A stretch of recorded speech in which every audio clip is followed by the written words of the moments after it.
मैं छोटे बच्चों से भीख मंगवाने का काम करता था। जब एक गूंगी बच्ची मुझे मिली तो मैंने उसे भी काम पर लगा दिया। जब वो भीख मांग कर लौटती तो उसका डब्बा पैसों से भरा हुआ होता। ये देखकर मुझे बड़ी हैरत होती कि इतना पैसा इसे क्यों देते हैं। एक दिन मैंने उसका पीछा किया और छुप कर देखा तो मेरे होश उड़ गए। मेरे पाँव के नीचे से जमीन निकल गई क्योंकि वो बच्ची भीख मांगने की जगह। मेरा नाम जुनैद है। मैंने अपनी जिंदगी में बहुत बड़े बड़े गुनाह किए थे, लेकिन सबसे बड़ा गुनाह किया था कि मैं मासूम और कम उम्र के बच्चों से भीख मंगवाता था। मुझे पता था मैं बहुत गलत काम करता हूँ, लेकिन मेरे पास कोई और काम नहीं था। इस काम में मेरी अच्छी भली कमाई हो जाती थी। एक दिन मैं रास्ते से गुजर रहा था। मुझे एक छोटी सी बच्ची वहाँ पर खड़ी हुई मिली। उसकी आंखों में आंसू थे, लेकिन ऐसा पहली बार नहीं हुआ था। मैं लगातार रोजाना एक हफ्ते से उस लड़की को वहाँ सड़क पर खड़े हुए देखता था। आज भी उस लड़की को ही देख रहा था। वो एक छोटी सी लड़की थी और इतनी ज्यादा खूबसूरत नहीं थी, लेकिन मेरे काम में उसका कोई ना कोई काम निकल ही आता है। इसलिए मैंने उसे अपने पास बुलाया और उससे कहा कि तुम यहाँ रोज क्यों खड़ी होती हो। वो बच्ची कुछ नहीं बोली। फिर मैंने उससे कहा कि तुम्हारे माँ बाप कहाँ है। तब उसने मुझे कोई जवाब नहीं दिया। मैंने इससे कहा तुम कहाँ से आई हो, घर कहाँ पर है, लेकिन फिर भी वो लड़की कुछ नहीं बोली।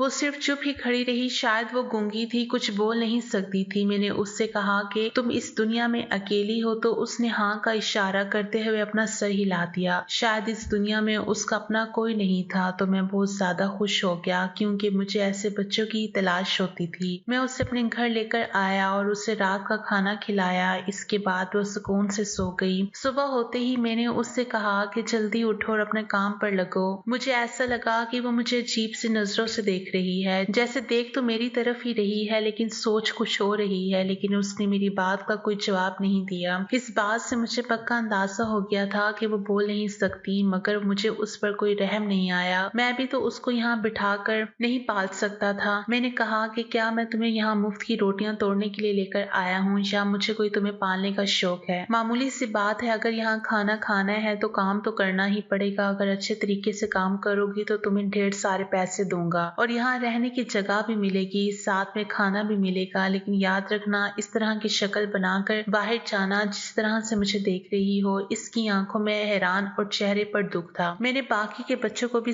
जगाया और कहने लगा कि सारे उठो और काम पर लगो। दरअसल मैं छोटे बच्चों से भीख मंगवाने का काम किया करता था। मैं कोई हर बुरा आदमी नहीं था। इन लोगों को भी खाना खिलाता था, कपड़े भी ला कर देता था और त्योहारों पर घुमाने भी ले जाता था। वैसे भी यतीम बच्चे थे जिनके आगे पीछे कोई भी नहीं था। मैंने इन बच्चों को कहीं से अगवा नहीं किया था। ये बच्चे मुझे इस तरह मिले थे जैसे आज ये लड़की मुझे मिली है, जिसका नाम भी मुझे नहीं पता था, लेकिन मैंने प्यार से मानो रख दिया। इस धंधे में बच्चों को ज्यादा पैसे मिलते हैं, लेकिन आजकल की आवाम तो इतनी गरीब हो गई है कि बच्चों को भी भीख नहीं देती। ये लोग अच्छी कमाई करके नहीं ला रहे थे। मैंने इन लोगों को रखने के लिए एक घर लिया हुआ था और इतने सारे बच्चों का खाना बनाना भी कोई आसान बात नहीं थी। हालांकि वो अपनी मर्जी से खाना नहीं खाते थे। जितना खाना मैं उनको देता था उतना ही चुपचाप खा लेते थे, लेकिन फिर भी खाना बनाना तो मुझे पड़ता था। मेरे खर्चे ज्यादा थे और आमदनी बहुत ही कम थी। मैं काफी परेशान था कि क्या होगा और किस तरह से होगा। ऐसे लगता था कि ये धंधा छोड़ना पड़ेगा, लेकिन फिर मैं इन बच्चों को कहाँ लेकर जाता। क्या मैं इनको बेच देता? लेकिन मैं ऐसा भी नहीं करना चाहता था। मेरे सीने में भी दिल था, मेरे कोई बच्चे नहीं थे। ऐसा नहीं है कि मैं इन बच्चों को अपने बच्चे समझता था, लेकिन अगर ऐसा होता तो इनसे इतना काम कभी नहीं करवाता। लेकिन जैसा भी था, बस यही मेरा कारोबार था और एक इंसान के लिए उसका कारोबार ही सब कुछ होता है। मैं शादी भी करना चाहता था, लेकिन कोई भी औरत किसी खाली इंसान से शादी नहीं कर सकती। आजकल की औरतों के भी बहुत खर्चे हैं। मैं काफी परेशान बैठा था। बच्चे शाम को अपनी कमाई लाकर एक डब्बे में डाल रहे थे। मुझे बार बार सिक्के गिरने की आवाज आ रही थी। मैं सोचता था आजकल सिक्कों से क्या होता है। किसी को भी नोट नहीं मिले थे। जब वो मानो नाम की लड़की आगे बढ़ी और उसने अपना कटोरा डब्बे में डाला तो सिक्कों की भी आवाज नहीं आई। मैं दूर बैठा था और मैंने अपना सर पकड़ा हुआ था कि ये क्या हो गया। ये लड़की तो बिल्कुल ही खाली हाथ आई है। ये तो मेरा बहुत ही नुकसान करवा देगी। मैं इसके पास गया और जाकर कहने लगा, तो बिल्कुल ही निकम्मी निकली। तेरी शक्ल तो इतनी मासूम है कि हर कोई तुझे पैसे देने को तैयार हो जाए। कैसी भोली सी सूरत बनाई हुई है। तूने 1 रुपया भी नहीं लेकर आई। शर्म आनी चाहिए तुझे। बाकी बच्चों को देख, अगर तूने इसी तरह काम किया तो मैं तेरा खाना पीना सब कुछ बंद कर दूंगा। फिर पड़े रहना एक तरफ कोने में भूखी प्यासी। मैं बाकी बच्चों को भी इस तरह से धमकी दिया करता था ताकि वो मेरी धमकियों में आकर डर जाएं। जब मेरे पास ही खड़े एक एक बच्चे ने कहा, साहब जी आप इसे क्यों डांट रहे हो, एक बार आप इसका डब्बा तो देखिए, ये तो सबसे ज्यादा पैसे लेकर आई है। मैं इस बच्चे की बात सुनकर हैरान रह गया और फौरन ही आगे बढ़कर उसके डब्बे की तरफ देखने लगा तो उसके अंदर नोट ही नोट भरे पड़े थे जो मानो के डब्बे से डाले गए थे। मैंने उसको हैरान होकर देखा और उससे कहा कि तू तो बड़ा अच्छा काम करके आई है। ये सब देखकर मैं काफी खुश हुआ। खुशी की वजह से मैंने उसके सर पर हाथ भी रखा, लेकिन वो मुझे देखकर मुस्कुराई तक नहीं। इसकी आंखों में अजीब तरीके की उदासी थी। वो बिल्कुल भी बोलती थी नहीं, लेकिन देख के ऐसे लगता था कि कुछ कहना चाहती है। वैसे तो वो थोड़ी बहुत इशारों इशारों में बातें कर लिया करती थी और बस फटी फटी आंखों से सबको देखती रहती थी। इसके गूंगेपन की वजह और उसकी मासूमियत देखकर ही तो मैं उसको अपने धंधे में लाना चाहता था। मैं सोचता था कि ऐसी रोनी सूरत को तो हर कोई पैसे दे देगा और शायद मेरा अंदाजा बिल्कुल ठीक था। मैंने बाकी के बच्चों को कहा कि ये भी तो वहीं पर गई थी जहाँ पर तुम लोग जाते हो, फिर ये इतने सारे पैसे कमा कर लेकर कैसे आई और तुम लोग सिर्फ सिक्के उठाकर आ गए। सारे के सारे बच्चे सर झुका के खड़े हो गए। 2-3 दिन इसी तरह गुजर गए मानो मेरे पास रोज ढेर सारे पैसे लेकर आती थी और मैं बाकी सब बच्चों को डांटता था कि वो इतने सारे पैसे लेकर आती है तो तुम लोगों को कोई पैसे क्यों नहीं देता। जिस सड़क पर सारे बच्चे जाते हैं वो एक ही तो सड़क थी, वो वही सड़क थी जहाँ से ज्यादा गाड़ियां और भीड़ ज्यादा होती थी। इस रोड को माल रोड भी कहा जाता था। उस रोड पर ज्यादातर अमीर लोग गुजरा करते थे, इसलिए ज्यादा पैसे दिया करते थे। तब मुझे एक बच्चे ने कहा कि ये तो कहीं पर भी भीख नहीं मांगती है, ये तो हमारे साथ जाती है और इसके बाद पता नहीं कहाँ गायब हो जाती है। हमें नहीं पता होता कि ये कहाँ जाती है और जब हमारे पास वापस आने का वक्त हो जाता है तो ये अचानक से ही वापस आ जाती है और इसके पास इतने सारे पैसे भी होते हैं। मैं ये सुनकर हैरान रह गया। मैंने कहा कि ऐसा कैसे हो सकता है, अगर वो भीख नहीं मांगती तो इतने सारे पैसे कहाँ से लेकर आती है कि अपने घर वालों के पास जाती है, इनसे लेकर आती है। लेकिन जाहिर है कि उसका इस दुनिया में कोई नहीं था, मगर जिस हालत में मुझे वो मिली थी उससे तो यही जाहिर हो रहा था कि वो यतीम है। और जब मैंने इससे पूछा था कि तुम्हारे माँ बाप हैं, तभी मुझे इशारे से मना करते हुए ही बताया था कि उसका कोई नहीं है, वो बिल्कुल अकेली है। मुझे इस बच्चे की बात पर बिल्कुल भी यकीन नहीं आया। मैंने सोचा कि वो झूठ बोल रहा है। शायद ऐसा इसलिए कह रहा है क्योंकि वो मानो जितने पैसे नहीं कमा पाता, लेकिन बात तो वाकई अजीब थी। वो बाकी बच्चों से ज्यादा पैसे लेकर आती थी। एक दिन मैंने इससे कहा कि तुम कहाँ जाती हो, तो उसने जवाब नहीं दिया। मैंने गुस्से से कहा कि जहाँ पर बाकी सब बच्चे जाते हैं तुम भी वहीं पर जाती हो ना, या फिर कहीं और जाती हो। उसने बस असबाब में सर हिलाते हुए कहा, हाँ। इसका मतलब था कि वो भी वहीं जाती थी जहाँ बाकी सारे बच्चे जाते थे। मुझे तो ऐसा लगता था ये बच्ची बोल ही नहीं पाती है, शायद इसलिए ज्यादा पैसे मिलते हैं। लेकिन फिर भी मैंने इसे दूसरे बच्चों के साथ खेलते हुए देखा। वो सुन तो सकती थी और इशारों में बातें भी कर सकती थी। इसका मतलब कि वो गूंगी है, लेकिन दूसरों को इशारों से अपनी बातें समझा सकती है। उसको आए 1 हफ्ता होने वाला था और वो सबसे ज्यादा पैसे लेकर आ रही थी। इतने पैसे तो आजकल कोई भी बच्चा लेकर नहीं आता था, इसलिए मैं काफी ज्यादा हैरान हो गया था और सोचने लगा कि इसका पीछा करना चाहिए, पता तो चले कि आखिर ये करती क्या है। मेरे दिमाग में काफी सारी बातें आ रही थी, ऐसी ऐसी बातें भी आ रही थी जो शायद मुझे नहीं सोचनी चाहिए थी, लेकिन मैं क्या कर सकता था। हमारी दुनिया तो ऐसी ही है और मैंने इससे ज्यादा बुरी कहानियां सुनी और देखी भी थी, इसलिए सोच रहा था। मैं अगले दिन ही इसके पीछे जाने की प्लानिंग बना रहा था और जब मैंने इसके पीछे जाने की कोशिश की तो अचानक से सामने मकान मालिक ने आकर मुझे रोक लिया और उसने कहा कि तुमने 4 महीने का किराया नहीं दिया है। एक तो तुम इस तरह का काम करते हो, ऊपर से किराए में भी देरी कर देते हो। अगर मैंने पुलिस को बता दिया कि यहाँ पर ये सब कुछ हो रहा है तो फिर सोच लो कि तुम्हारी क्या हालत होगी। ये बात सच है कि तुमने इन बच्चों को अगवा नहीं किया, लेकिन अगर पुलिस को बता दिया जाए कि तुम बच्चों को अगवा करते हो तो पता नहीं कितने साल तुम्हें जेल की चक्की पीसनी पड़ जाए। और वैसे भी पुलिस को कौन यकीन दिलाएगा कि तुम बच्चों को अगवा नहीं करते। पुलिस तो तुम्हारे ऊपर अगवा करने का ही केस डालेगी। मैं हैरान था कि आजकल हर इंसान अपनी जगह पर शैतान बना हुआ है। अब मैं इस मकान मालिक से क्या कह सकता था। मैंने इससे कहा कि ठीक है, मेरी जेब में जितने पैसे थे मैंने उसको सारे दे दिए और कहा कि बाकी के पैसे भी दे दूंगा, लेकिन दोबारा इस तरह की धमकी मत देना। जब उसके हाथ में पैसे थमाए तो उसका तो अंदाज ही बदल गया। उसने कहा कि जुनेद भैया फिक्र ही मत करो, ऐसी कौन सी बात है, घर वाली ही तो बात है, किसी को कुछ पता नहीं चलेगा। ये कहते हुए वो गया। मैं मानो के पीछे जाना चाह रहा था लेकिन जा नहीं पाया और रात को कुछ ऐसा हुआ कि मैं हैरान ही रह गया। जब उसने अपने डब्बे को उल्टाया तो उसके अंदर हजार हजार के काफी सारे नोट थे। मैं तो हैरान रह गया। हैरानी इस बात की थी कि किसी भी बच्चे को इतने पैसे नहीं मिले थे जितने मानो लेकर आई थी। ये बच्ची गूंगी थी, मुझे लगता था कि शायद भीख देने वाले लोग भी अंधे हो गए हैं। मैंने मानो से कहा कि इतने सारे पैसे तुम्हें कहाँ से मिले और किसने दिए। वो चुपचाप खड़ी हुई मेरी बातें सुनते रही। मैंने दोबारा उससे पूछा कि इतने सारे पैसे तुम्हें किसने दिए, कौन देता है तुम्हें इतने सारे पैसे। मैंने उसके हाथ में वो सारे पैसे रखे और कहा कि क्या तुम्हें पता है ये पैसे तुम्हें किसने दिए। उसने इशारे से गर्दन हिलाते हुए कहा नहीं, कि जैसे उसे कुछ पता ही नहीं था कि ये पैसे से कैसे मिले। वो डरी सहमी हुई वहीं खड़ी रही और उसने उस सारे पैसे वापिस डब्बे में डाल दिए। मैंने कहा कि ऐसा भी क्या करती हो और कहाँ जाती हो? अगर ऐसी कोई जगह है जहाँ पर लोग ज्यादा पैसे देते हैं तो बाकी बच्चों को भी वहाँ पर लेकर जाओ। मैंने अपनी तसल्ली के लिए फिर उससे दोबारा पूछा कि तुम कहाँ जाती हो, जहाँ ये बच्चे जाते हैं वहीं जाती हो ना? उसने इशारे से सर हिलाते हुए कहा हाँ। उसका मतलब था कि वो इन्हीं बच्चों के साथ जाती है। लेकिन जिस बच्चे ने मुझे इसकी खबर बताई थी वो तो अभी भी ना में सर हिला रहा था। मैंने इस बच्चे को अकेले कमरे में ले जाकर पूछा तो उसने मुझे बताया कि ये झूठ बोल रही है, ये कहीं और जाती है,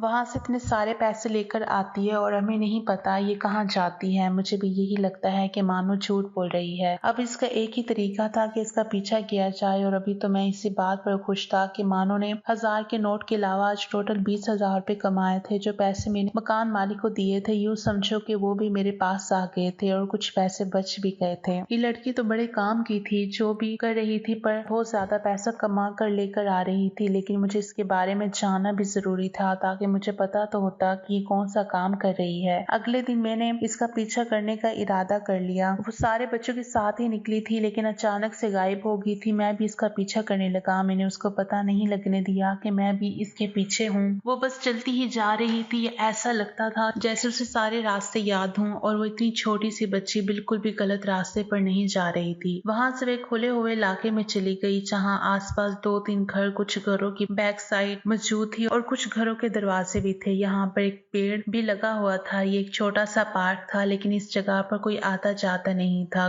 क्योंकि यहाँ की हालत बहुत ही खराब थी। वो जाकर इस पेड़ के नीचे बैठ गई और उसने ऐसे ऐसे करतब दिखाने शुरू कर दिए कि थोड़ी देर बाद ही लोग उसको पैसे देने लगे। मैं वहाँ खड़ा हुआ दूर से ही सब कुछ देख रहा था। लोग खुद ही उसकी तरफ आ रहे थे, उसको पैसे दे रहे थे। वो आखिर क्या कर रही थी मुझे कुछ भी समझ में नहीं आ रहा था। कभी नाचती, कभी कोई करतब दिखाती। वो क्या कर रही थी ये सब मेरी समझ से बाहर था। लेकिन लोग फिर भी खुश होकर उसे पैसे देकर जा रहे थे। इतनी मासूमियत से वो ये सब कुछ कर रही थी कि लोग इस पर फिदा होकर इसे पैसे देकर जा रहे थे। शायद जो हुनर उसके अंदर था वो बाकी बच्चों के अंदर नहीं था, इसलिए वो और बच्चों से ज्यादा पैसे कमाती थी। मुझे समझ नहीं आ रहा था कि वो कौन सा नाच रही थी और कौन सा करतब दिखा रही थी। मैं समझने की कोशिश कर रहा था और उसको ध्यान से देख रहा था ताकि मैं भी इससे ये सारी चीजें सीख जाऊं। वो कुछ बोल नहीं रही थी, बस आंखें बंद करके जो इसके दिल में आ रहा था किए जा रही थी। इसके ये कारनामे देखकर जो भी वहां पर आ रहा था खुशी से खिलखिला उठा। सभी इस पर मेहरबान होने के लिए तैयार हो जाते। वहां पर बहुत सारी भीड़ लग चुकी थी। लोग आते और उसके डब्बे में ढेर सारे पैसे डालकर चले जाते। फिलहाल ये लड़की जो कुछ भी कर रही थी, मैंने सोचा ये सब मैं भी करता हूँ और बाकी के बच्चों को भी यही सिखाऊंगा ताकि वो भी इसकी तरह ढेर सारे पैसे लाने लगे। इसके बाद वो थक गई तो थोड़ी देर बाद उसने अपने डब्बे को सीने से लगाया और उसी पेड़ के नीचे लेटकर सो गई। अब मुझे पता चला कि ये क्या कर रही थी। जाहिर है जब इसके सारे पैसे बन गए थे तो उसे और ज्यादा काम करने की क्या जरूरत थी, जबकि बाकी बच्चे तो सुबह 9 बजे से लेकर रात को 9 बजे तक काम किया करते थे। लेकिन इसका काम तो पूरा हो गया तो इसलिए मेहरानी यहाँ पेड़ के नीचे लेटकर आराम करने लगी। मैंने अपने दिमाग में सारी बात बिठा ली थी कि इसने क्या क्या किया है। यही सब मुझे भी आजमाना था। बस जब मैं ये सब कुछ खुद करने चाहूँ तो मुझे सारी बातें याद रहें कि आखिर इसने यहाँ इस पेड़ के पास क्या किया था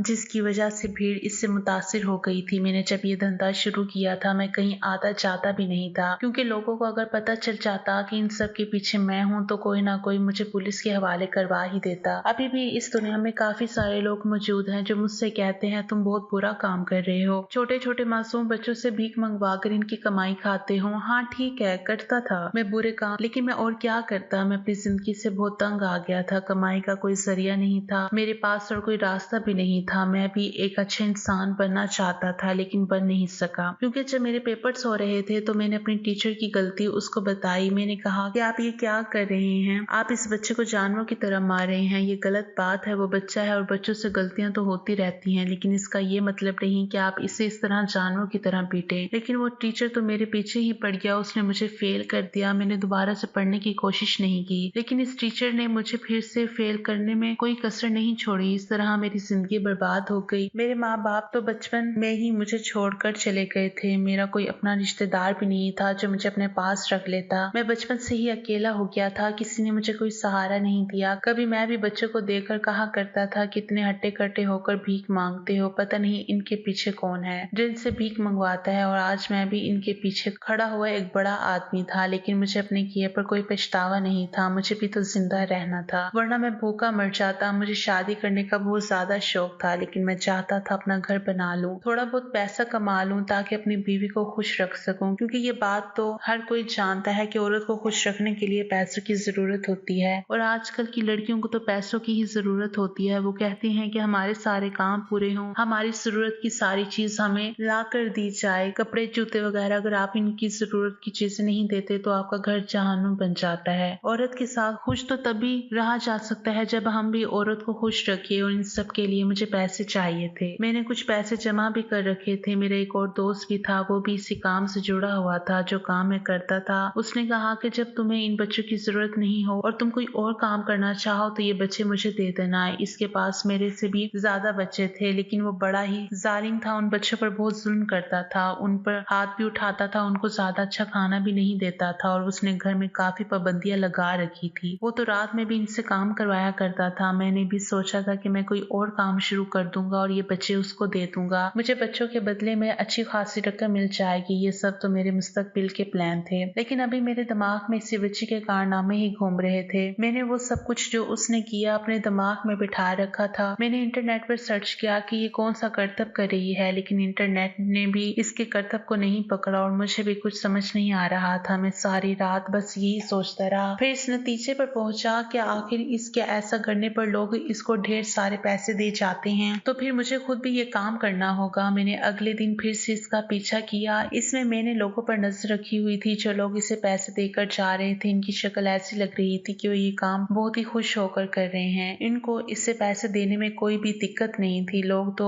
इससे 1000 रुपए दे देकर जा रहे थे, वरना किसी फकीर को कोई 100 या 50 रुपए से ज्यादा देकर नहीं जाता। आजकल चलो कोई 200 दे देता है, 250 दे देता है, लेकिन यहाँ तो बात हजारों तक पहुंच चुकी थी। इसलिए सोचने की बात तो थी। मैंने 3-4 दिन मानो का पीछा किया, और 3-4 दिन तक मैंने देखा कि ये सब कुछ क्या हो रहा है। मैं घर से इतनी बार नहीं निकलता था, लेकिन मुझे रिस्क लेना ही पड़ा, क्योंकि मुझे पता करना था कि आखिर चल क्या रहा है। एक दिन मैंने इससे कहा कि आज तुम काम पर नहीं जाओगे। ये बात सुनकर वो थोड़ी परेशान हो गई और उसकी आंखों में आंसू आ गए, और बाकी बच्चे जाने लगे, लेकिन वो भी मेरे मना करने पर इन बच्चों के पीछे पीछे चलने लगी। मैंने उसको जाते हुए रोक लिया कि मैंने तुमसे मना किया था ना, आज तुम काम पर नहीं जाओगी तो फिर इन बच्चों के पीछे क्यों जा रही हो। शायद वो इन बच्चों के पीछे जाना चाहती थी। मैंने कहा आज तुम आराम करो, अपने घर में ही बैठो। बाकी सारे बच्चे जा चुके थे। वो बड़ी बेचैन थी, बार बार दरवाजे की तरफ देख रही थी। इसका मन कर रहा था कि वो भी इनके पीछे चली जाए। काफी देर तक तो दरवाजे पर ही खड़ी रही। मैंने इससे कहा अभी तक तुम अंदर नहीं गई हो, तुम्हें तो खुश होना चाहिए। आज तुम्हें काम नहीं करना पड़ेगा, बस तुम घर के काम करना, घर को साफ रखना, खाना तो वैसे भी नौकरानी बनाती है, तुम बस आराम करना। मैंने खाना बनाने के लिए एक औरत भी रखी हुई थी जो खाना बनाती थी, क्योंकि बच्चों से खाना नहीं बनता था। मेरे पास ज्यादातर कम उम्र के बच्चे ही थे। वो फिर से हैरानी से देखने लगी और दरवाजे की तरफ इशारा करने लगी। इसका मतलब था कि क्या वो चली जाए। मैंने उसे गुस्से से देखा और खूब डांट लगाई कि तुम्हें समझ नहीं आता, तुम्हें नहीं पता कि यहाँ पर किसकी हुकूमत चलती है। यहाँ मेरी मर्जी के बिना कोई एक कदम भी घर के अंदर नहीं रख सकता, और ना ही घर के बाहर।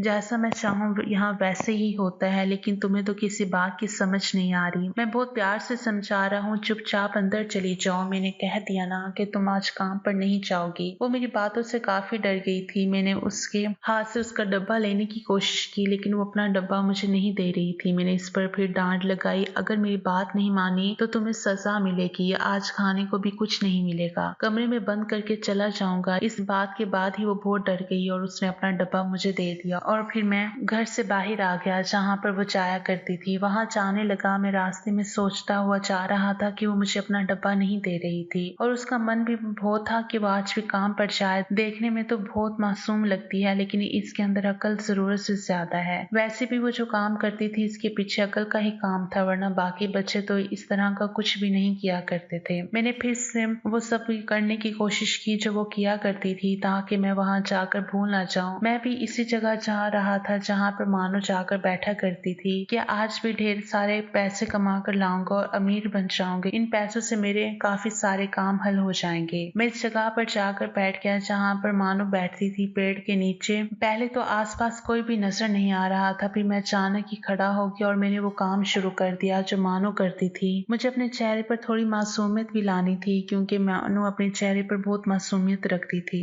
अब मैं अपना काम शुरू करने जा रहा था। मैंने इसी तरह अपने हाथ पैर हिलाने शुरू कर दिया जिस तरह मानो हिलाया करती थी, और अपनी आंखें बंद कर ली। मैं तो ऐसे ही नाच रहा था जैसे मानो नाचा करती थी। मैंने अपना डब्बा जमीन पर रख दिया था ताकि लोग आएं और इसमें पैसे डालकर जाएं, और मैं लगातार अपने काम में खो गया था। अचानक मुझे अपने आसपास कुछ हलचल नजर आई, लेकिन मैंने अपनी आंखें नहीं खोली, क्योंकि मानो भी अपनी आंखें नहीं खोलती थी। मुझे ऐसे लगने लगा जैसे मेरे डब्बे में लोग पैसे डालने लगे हैं। मैं मन ही मन खुश हो रहा था और मैं समझ गया कि लोग पैसे डालने लग गए हैं। मेरे दिल में बस यही था कि मैं भी यहाँ रोज ऐसे ही आया करूँ और खूब सारे पैसे लेकर जाया करूँ, ताकि मेरे पास खूब सारे पैसे जमा हो जाएं और बाकी सारे बच्चों को भी यही काम सिखाऊंगा। वो भी यही काम करेंगे। ऐसे ही कुछ दिनों बाद मैं करोड़पति बन जाऊंगा। मेरे दिल में तो लड्डू फूट रहे थे और यही सब कुछ चल रहा था, लेकिन अचानक से मुझे ऐसा महसूस हुआ कि जैसे बहुत सारे लोग मेरे आसपास खड़े हैं, लेकिन पैसे डालकर तो उनको वहां से वापस चले जाना चाहिए था। वो यहाँ पर क्या कर रहे थे? फिर मैंने जैसे ही अपनी आंखें खोली, उन्होंने मुझे दबोच लिया। वो कोई और नहीं बल्कि पुलिस वाले थे। उन्होंने कहा कि बड़ी मुश्किल से तुम्हें पकड़ा है,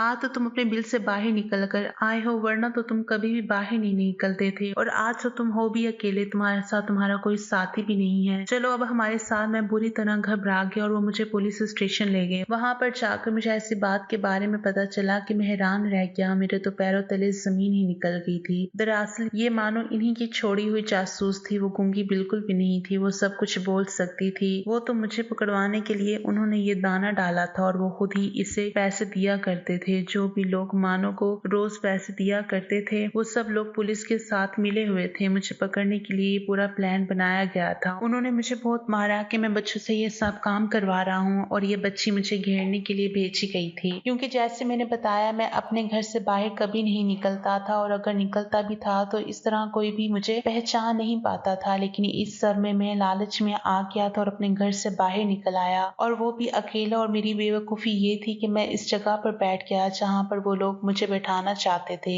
यहाँ पर कई सीसीटीवी कैमरे भी लगे हुए थे और पुलिस स्टेशन की बैक साइड भी थी, लेकिन मैं पहचान नहीं पाया था। मेरी आंखों के आगे तो लालच की पट्टी बन गई थी, इसलिए मैं बुरी तरह से फंस चुका था। वो लड़की गूंगी नहीं थी, वो सब कुछ बोल सकती थी। मुझे उस टाइम समझ जाना चाहिए था जब वो इतनी दूर यहाँ अकेली ही आ जाया करती थी। वो लड़की चालाक थी, लेकिन इसकी मासूमियत की वजह से मैं कभी इसकी चालाकी का अंदाजा नहीं लगा पाया। मैंने सोचा था कि शायद वो यहाँ से रोज आती जाती है, इसलिए उसको रास्ता याद हो गया होगा, लेकिन अब वो लड़की मेरे सामने खड़े होकर मुस्कुरा रही थी। पुलिस ने सारे बच्चों को अपने हिरासत में ले लिया और इन बच्चों को इनके माँ बाप से मिलवाने की कोशिश शुरू हो चुकी थी, क्योंकि मैंने झूठ बोला था कि वो बच्चे मुझे सड़कों पर मिले थे। ऐसा बिल्कुल भी नहीं था, बस मुझे एक दो ही बच्चे सड़क पर मिले थे। बाकी सारे बच्चे मैंने अगवा किए थे और कुछ बच्चे मैंने इधर उधर से खरीदे थे। मैं बुरा इंसान था और मेरे साथ बुरा ही हुआ। मुझे पुलिस पकड़ कर ले गई और बच्चों का बयान भी रिकॉर्ड कर लिया गया। अब मेरे साथ क्या होने वाला था ये तो मैं भी नहीं जानता था, लेकिन कुछ अच्छा होने वाला तो नहीं था। मेरे साथ इन कामों में जितने भी लोग शामिल थे, जितने भी मेरे दोस्त, इन सभी को गिरफ्तार कर लिया गया था और इनके पास से बच्चे पुलिस ने अपने हिरासत में ले लिए। पता चला कि वो लड़की जो कारनामे करती थी, असल में वो तो कुछ भी नहीं करती थी। वो लड़की उल्टा सीधा डांस किया करती थी, जिसकी वजह से मैं सोचता था कि लोग इसको मुतासिर होकर पैसे दे जाते हैं, लेकिन असल बात तो ये थी वो लड़की कुछ भी नहीं करती थी। सिर्फ मुझे बेवकूफ बनाने के लिए ये सब एक प्लान का हिस्सा था। ये सब कुछ मुझे बेवकूफ और पागल बनाने के लिए किया गया था, ताकि मैं इन लोगों की पकड़ में आ सकूं, और मैं लालच में आकर इनकी इस जाल में फंस गया था। ये पता चला कि वो लड़की कोई और नहीं बल्कि एक पुलिस वाले की ही बेटी है। मेरा तो दिमाग ही घूम गया था। इस पुलिस वाले ने अपनी बेटी को इतना बहादुर बनाया था कि बचपन में ही इसे ऐसे काम करने के लिए भेज दिया। इसने भी ये नहीं सोचा कि इसकी बेटी की जान को खतरा भी हो सकता है। वो पुलिस वाला खुद भी एक बहादुर इंसान था, लेकिन आज इसकी लड़की की वजह से तो इतने सारे बच्चे अपने माँ बाप से मिल गए थे। मुझे अपनी गलती का एहसास हो गया था। मैंने जेल में काफी वक्त गुजारा, फिर मैंने माफी की अपील की और कहा कि मैं दोबारा ये काम कभी नहीं करूंगा। मेरी जिंदगी के कुछ साल तो बर्बाद हो गए, लेकिन जब मैं जेल से बाहर आया तो मैंने इस तरह के काम करने से तौबा कर ली। आज मेरा एक छोटा सा कारोबार है और मेरी बीवी भी है, लेकिन अभी तक हमारे यहाँ कोई औलाद नहीं हुई। मैं ऐसा कहना तो नहीं चाहता, लेकिन दिल कहता है कि शायद खुदा मुझे औलाद का सुख नहीं दे पाएगा, क्योंकि मैंने बहुत सारे बच्चों को इनके माँ बाप से अलग किया था। इसकी सजा तो मुझे मिलनी ही थी और मेरे यहाँ कभी भी अपनी औलाद पैदा नहीं होगी। मैं दिन रात खुदा से बस यही दुआ किया करता था। मैं चाहता हूँ कि मुझे भी अपनी औलाद का सुख जीते जी मिल जाए, लेकिन अभी तक ऐसा कुछ नहीं हो पा रहा। हम समझते हैं कि हम चुपचाप गुनाह कर लेंगे और हमें सजा भी नहीं मिलेगी, मगर ऐसा कुछ भी नहीं है। कुछ लोग तो ये भी कहते हैं कि सजा अगले जन्म में मिलेगी, नहीं तो वहीं जाकर देखा जाएगा, लेकिन ये नहीं समझते कि कुछ गुनाहों की सजा हमें इस दुनिया में मिलती है और बहुत ही बुरी मिलती है। मेरे साथ भी यही सब कुछ हुआ है। मैं अब एक बहुत अच्छा और एक ईमानदार इंसान बन गया हूँ और नफरत करने लगा हूँ उन जो बेचारे मासूम बच्चों से भीख मंगवाते हैं। कभी रास्ते में चलते हुए मुझे कोई बच्चा दिख जाता है जो भीख मांग रहा होता है, मुझे उन पर बहुत तरस आता है। मैं इतना अमीर तो नहीं हूँ कि इनको अपने घर रख सकूं, लेकिन मैं इनको बड़े प्यार से छोड़ आता हूँ और वहाँ पर इनके लिए कभी कभार खाना या फिर छोटे मोटे तोहफे लेकर जाता हूँ। मैंने अपने गुनाह के दिल से माफी मांग ली है। बच्चे तो खुदा की देन होते हैं। बच्चों की असल जिंदगी तो उनका बचपन है, जो कि वो जी भर के जी लेते हैं, खेलते हैं, कूदते हैं। बड़े होने के बाद तो वही बच्चे अपनी जिम्मेदारियां संभालने लगते हैं। फिर कहाँ वो बच्चे रहते हैं, फिर तो वो बड़े हो जाते हैं और हम और आप जैसे बन जाते हैं। बच्चे फूलों की तरह नाजुक होते हैं। आप सब लोगों से गुजारिश करना चाहूंगी कि इन फूलों को कभी मुरझाने मत देना। दोस्तों, उम्मीद करती हूँ आपको कहानी पसंद आई होगी। कहानी पसंद आई है तो वीडियो को लाइक करें, चैनल पर नहीं है तो चैनल को सब्सक्राइब करें और हाँ, नोटिफिकेशन जरूर दबाएं ताकि अगली अपडेट सबसे पहले आपको मिले।